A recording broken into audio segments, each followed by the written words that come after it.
Hello, പുതിയൊരു വീഡിയോയിലേക്ക് സ്വാഗതം കേട്ടോ. നമ്മൾ ഇന്ന് ഓഫീസിൽ നിന്ന് വന്നപ്പോ കുളത്തിലേക്ക് കുറച്ച് പുതിയ മീനുകളെ വാങ്ങിയിട്ട് വന്നു കേട്ടോ. അങ്ങനെ അഞ്ചാറ് മീനുണ്ടായിരുന്നു. ഓഫീസിൽ നിന്ന് ഇറങ്ങിയപ്പോ നേരെ പോയത് നമ്മൾ അക്വേറിയത്തിലേക്കാണ്. നമുക്കൊരു ഇന്ന മീൻ വേണം എന്നുണ്ട ഇതുണ്ടായിരുന്നു കേട്ടോ. അങ്ങനെ അവിടെ വലുതും ചെറുതുമായിട്ട് ഒരുപാട് മീനുകളുണ്ട്. നമുക്ക് വേണ്ടത് എന്താണ്? നമ്മുടെ കുളത്തിൽ ഇട്ട് കഴിഞ്ഞാൽ വലിയ കുഴപ്പമൊന്നുമില്ലാത്ത രീതിയിൽ ജീവിച്ചു പോകാൻ പറ്റുന്ന മീനുകളാവണം. ഇതേപോലെ നമുക്ക് ഓക്സിജൻ വെച്ചിട്ടോ അല്ലെങ്കിൽ വെള്ളം മാറ്റി കൊടുത്തും നടക്കുന്ന മീനുകൾ നമുക്ക് വേണ്ട. മറിച്ച് നമുക്ക് ആ കുളത്തിലേക്ക് ഇട്ട് കഴിഞ്ഞാൽ അവര് അവിടെ ജീവിച്ചു പൊക്കോണം. നമ്മുടെ പിന്നാലെ പിന്നെ വരരുത്. അല്ലെങ്കിൽ നമ്മൾ അതിന്റെ പിന്നാലെ പോയി വെള്ളം മാറ്റില്ല അങ്ങോട്ടും ഇങ്ങോട്ടും ഒന്നും കാര്യം ചെയ്യാനൊന്നും പറ്റില്ല. അതങ്ങനത്തെ മീനുകളെ നമുക്ക് വേണ്ട. മറിച്ച് അവരെ വഴിക്ക് പോകണം. അങ്ങനെ അവിടെ ചെന്ന് ഫൈറ്റർ ഫിഷ് ആട്ടോ, ഇതൊന്നും നമുക്ക് നടക്കത്തേ ഇല്ല. കാരണം ഇത് സിംഗിൾ ആയിട്ട് ഇട്ട് വളർത്തേണ്ട മീനുകളാണ്. പിന്നെ മീറ്റിംഗ് സമയമൊക്കെ ആവുമ്പോൾ പെയർ ആയിട്ടൊക്കെ ചെയ്യേണ്ടതാണ്. ഒരുപാട് പണിയുണ്ട് ഈ പരിപാടിക്കൊക്കെ. അപ്പോൾ നമുക്ക് വേണ്ട, നമുക്ക് സിമ്പിൾ ആയിട്ടുള്ള എന്തെങ്കിലുമൊക്കെ നോക്കാന്ന് വെച്ചാൽ ഞങ്ങൾ എന്ത് ചെയ്തു, നേരെ മീനുകളൊക്കെ കണ്ടു കേട്ടോ. അപ്പോ ലാസ്റ്റ് നമ്മൾ എന്ത് ചെയ്തു, ഗോൾഡ് ഫിഷിന്റെ കുഞ്ഞുങ്ങൾ കേട്ടോ, വലിയ കുട്ടികളല്ല, ഗോൾഡ് ഫിഷിന്റെ ആ ചെറിയ കുഞ്ഞുങ്ങൾ, ഏകദേശം ചെറിയ കുട്ടികളാണ്, അത് നമുക്ക് വാങ്ങിക്കാൻ തീരുമാനിച്ചു കേട്ടോ. അങ്ങനെ ജോഡിക്ക് 30 രൂപ കേട്ടോ, ജോഡിക്ക് 30 രൂപ നിരക്കിലാണ് ഇപ്പൊ അവിടെ കൊടുക്കുന്നത്. അങ്ങനെ രണ്ടെണ്ണം എടുക്കാൻ പറഞ്ഞു കേട്ടോ അവനോട്. അങ്ങനെ നമ്മൾ കണ്ട മീനുകളെ അവന് എടുത്തു തരാൻ കേട്ടോ. ഏകദേശം 2 ജോഡി, അപ്പൊ ടോട്ടൽ 4 എണ്ണം നമുക്ക് എന്ത് ചെയ്തു, അവൻ എടുത്തു തരണം. അങ്ങനെ നമ്മൾക്ക് വേണ്ട മീന് അതിന് എടുത്തു തരാണ്. നമ്മളെ സംബന്ധിച്ച് നമ്മളെ വീട്ടിലേക്ക് നമ്മളെ കുളത്തിലേക്ക് കൊണ്ടുവന്നാല് അവർക്ക് സ്വർഗ്ഗമാണ് കേട്ടോ സത്യം പറഞ്ഞാല്. കാരണം നാച്ചുറൽ ആയിട്ടുള്ള ഒരു പോണ്ടാണ് അവിടെ. ഒരുപാട് മീനുകളുണ്ട്. നമ്മൾ നല്ല രീതിയിൽ തീറ്റയെ കൊടുത്ത് വളർത്തുന്ന മീനുകളാണ് കേട്ടോ. അങ്ങനെ അവര് ഇനി സ്വർഗത്തിലേക്ക് പോവും. ചിലപ്പോ പറയാൻ പറ്റില്ല. വെള്ളത്തിന്റെ പി എച്ച് ഒക്കെ മാറുമ്പോൾ ചിലപ്പോൾ അവര് തട്ടിപ്പോവാൻ ചാൻസ് ഉണ്ട്. അത് വേറെ കാര്യം. അതൊന്നും പറയാൻ പറ്റില്ല, നമുക്ക് ഉറപ്പൊന്നും പറയാൻ പറ്റില്ല എന്താ സംഭവിക്കാമെന്നും. അങ്ങനെ നമുക്ക് വേണ്ട 2 ജോഡി മീനുകൾ അവൻ എന്ത് ചെയ്തു, എടുത്തു കേട്ടോ. ഇനി നമുക്ക് ഒന്ന് പാക്ക് ചെയ്യണം. തിരിച്ച് നമുക്ക് പോരണം കേട്ടോ. ഞാൻ നേരെ ഓഫീസിൽ വന്നതാണ്. ഇനി പോകുന്ന വഴിക്ക് മോനിഷേനെ എടുക്കണം. മോനിഷയ്ക്ക് എന്തൊക്കെയോ സാധനങ്ങളൊക്കെ വാങ്ങിക്കാനുണ്ട്. അപ്പൊ അതുവരെയൊക്കെ മീന് ജീവനോടെ നിൽക്കും എന്ന് ചോദിച്ചാൽ പറഞ്ഞു കുഴപ്പമില്ല, അത്യാവശ്യം സമയം നിൽക്കും ഈ ഒരു എയറിൽ. അങ്ങനെ അവൻ എന്ത് ചെയ്യാണ്, നമ്മുടെ മീന് പാക്ക് ചെയ്യാണ് കേട്ടോ. അങ്ങനെ പാക്ക് ചെയ്ത് റബ്ബർ ബാൻഡൊക്കെ ഇട്ട് അവന് അങ്ങോട്ട് കൊണ്ടുപോയി. അപ്പോഴാണ് ഞാൻ പറഞ്ഞത് നമ്മൾ ബൈക്കിലാണ് പോകുന്നത്, ഒരു കവർ കൂടെ എനിക്ക് വേണമെന്ന് പറഞ്ഞു കേട്ടോ. അവൻ തന്നത് ഡയറക്റ്റ് ആയിട്ട് മീന് ഇട്ട ആ ഒരു കവറാണ് എനിക്ക് തന്നത്. അപ്പൊ ഞാൻ പറഞ്ഞു എനിക്ക് ഒരു കവർ കൂടി വേണം, ബൈക്കിൽ വെച്ച് കൊണ്ടുപോകാനുള്ളതാണ്. അപ്പൊ ഓക്കെ, എന്നാ ഒരു കവർ കൂടി തരാന്ന് പറഞ്ഞിട്ട് അവൻ എന്ത് ചെയ്തു, നേരെ അങ്ങോട്ട് പോയിട്ടോ.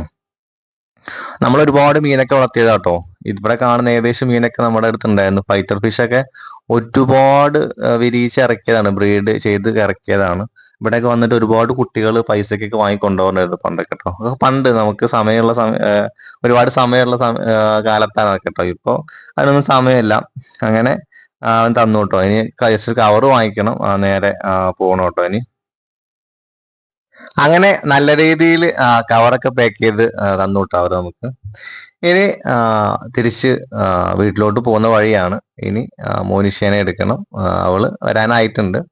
അതേപോലെ തന്നെ അവൾക്ക് എന്തൊക്കെ സാധനങ്ങൾ വാങ്ങിക്കാനുണ്ട്. അതുവരെയൊക്കെ മീൻ നിൽക്കുന്ന കാണാം കേട്ടോ.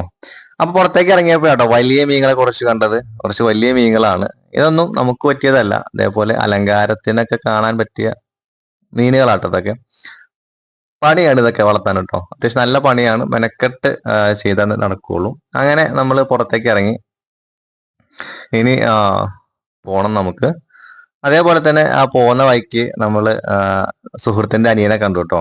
അവന് ആ മീൻ ബൈക്കിൽ വെച്ച് നിൽക്കുന്നത് കണ്ടപ്പോൾ എൻ്റെ അടുത്തോട്ട് വന്നതാണ്. അങ്ങനെ വീഡിയോ എടുക്കുന്ന കണ്ടപ്പോൾ അവന് നേരെ ഓടിക്കളഞ്ഞു കേട്ടോ. മാത്രമല്ല അവന്റെ ഫേസ് ഒന്നും വീഡിയോയിൽ കാണിക്കരുതെന്നും പറഞ്ഞു. അതുകൊണ്ട് മാത്രം കാണിക്കുന്നു കേട്ടോ. അങ്ങനെ ഇനി വെയിറ്റിംഗ് ആണ്. മോനിഷ വരും, ഏകദേശം വരാൻ സമയമായി. അവളെയും കൊണ്ട് ഇനി പോണം കേട്ടോ. അങ്ങനെ മോനിഷ എത്തിട്ടോ. അവള് പറഞ്ഞിരുന്നു, ഞാൻ മീൻ വാങ്ങിയ കാര്യമൊക്കെ പറഞ്ഞിരുന്നു. അതുകൊണ്ട് പ്രത്യേകിച്ച് ഞെട്ടലുകളൊന്നും ഇല്ലാതെ എന്ത് ചെയ്തു, അവള് മീനൊക്കെ വാങ്ങിച്ച് കൈ പിടിച്ചു കേട്ടോ. ഇനി എന്ത് ചെയ്യാം, അവൾക്ക് കുറച്ച് സാധനങ്ങൾ വാങ്ങിക്കാനുണ്ട്.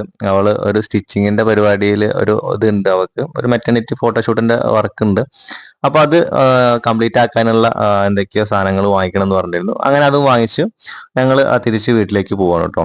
അങ്ങനെ വീട്ടിലെത്തി അമ്മയെ വിളിച്ചു. അമ്മയ്ക്കും തന്നെ പ്രത്യേകിച്ച് വലിയ ഞെട്ടലുകളൊന്നുമില്ല, അത്ഭുതങ്ങളൊന്നും തോന്നിയില്ല കേട്ടോ. ഞാൻ പറഞ്ഞായിരുന്നു മീൻ വാങ്ങിക്കുന്ന കാര്യമൊക്കെ പറഞ്ഞായിരുന്നു. അങ്ങനെ അമ്മയ്ക്ക് ഇഷ്ടമായിട്ടോ മീന്.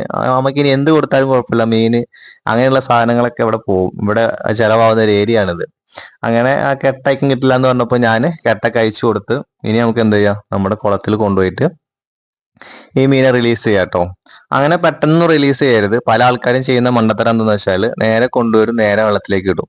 നമ്മളെ അവർ ഓൾറെഡി ഉണ്ടായിരുന്ന വെള്ളത്തിൽ നിന്ന് നമ്മുടെ വെള്ളത്തിലേക്ക് മാറ്റുമ്പോൾ ഈ ഒരു പി എച്ചിന്റെ ലെവലൊക്കെ ഉണ്ട്, അതൊക്കെ മാറിപ്പോയി കഴിഞ്ഞാൽ പെട്ടെന്ന് ചാവും അവർ. അപ്പോൾ പതുക്കെ നമ്മൾ എന്ത് ചെയ്യുക, കുളത്തിൽ ജസ്റ്റ് ഒന്ന് നമ്മളെ വെള്ളം അവരെ വെള്ളമൊക്കെ ആയിട്ട് ഒന്ന് ചേർത്ത് ജസ്റ്റ് ഒന്ന് കുളത്തിൽ വെക്കാം. അതിന് ശേഷം എന്ത് ചെയ്യുക, കുറച്ച് സമയത്തിന് ശേഷമാണ് അവരെ റിലീസ് ചെയ്യേണ്ടത്. അല്ലാന്നുണ്ടെങ്കിൽ ഈ പി എച്ചിന്റെ ഒരു പൊട്ടൻഷ്യൽ ഹൈഡ്രജന്റെ സംഭവമൊക്കെ മാറുമ്പോൾ പെട്ടെന്ന് എന്ത് ചെയ്യും, ചിലപ്പോൾ അവർ ചത്തുപോകും. അപ്പോൾ പതുക്കെ നമ്മൾ നമ്മുടെ കുളത്തിലെ വെള്ളവും അവരുടെ ആ ഒരു ടാങ്കിലെ വെള്ളമായിട്ടൊന്ന് മിക്സ് ചെയ്തിട്ട് ആ ഒരു പി എച്ച് ഒക്കെ ഒന്ന് ഒരേപോലെ ആയതിനു ശേഷം മാത്രം എന്ത് ചെയ്യാം, നമ്മൾ ഇതിലേക്ക് ഇറക്കി വിടുക ചെയ്യേണ്ടത് കേട്ടോ. അങ്ങനെ അമ്മയ്ക്ക് സന്തോഷമായിട്ടോ. ഒരുപാട് കാലമായി ഇപ്പം നമ്മൾ കുളത്തിലേക്കൊക്കെ മീനൊക്കെ വാങ്ങിച്ചിട്ട് പുതിയ മീനുകളൊന്നും വാങ്ങിക്കാറില്ല. അതിലുള്ള മീനുകൾ തന്നെ ഒരുപാട് പ്രസവിച്ച് പെരുകി ഇരിക്കുകയാണ്. അങ്ങനെ നമ്മൾ കുറച്ച് ഗോൾഡ് ഫിഷിന്റെ കുഞ്ഞുങ്ങളാട്ടോ ഒന്ന് വാങ്ങിക്കൊടുത്തത്. നമുക്ക് ഫൈറ്റർ ഫിഷിനെ വാങ്ങിക്കാനൊക്കെ കമ്പമുണ്ട്, പക്ഷെ നമുക്ക് അതിങ്ങനെ പിന്നാലെ നടക്കാനുള്ള ഒരു മൂടല്ല ഇപ്പോൾ. അങ്ങനെ നമ്മുടെ പുതിയ വാങ്ങിച്ച മീനുകളുടെ നേരത്തെ പറഞ്ഞ സ്വർഗം ആണ് കേട്ടോ ഇത്.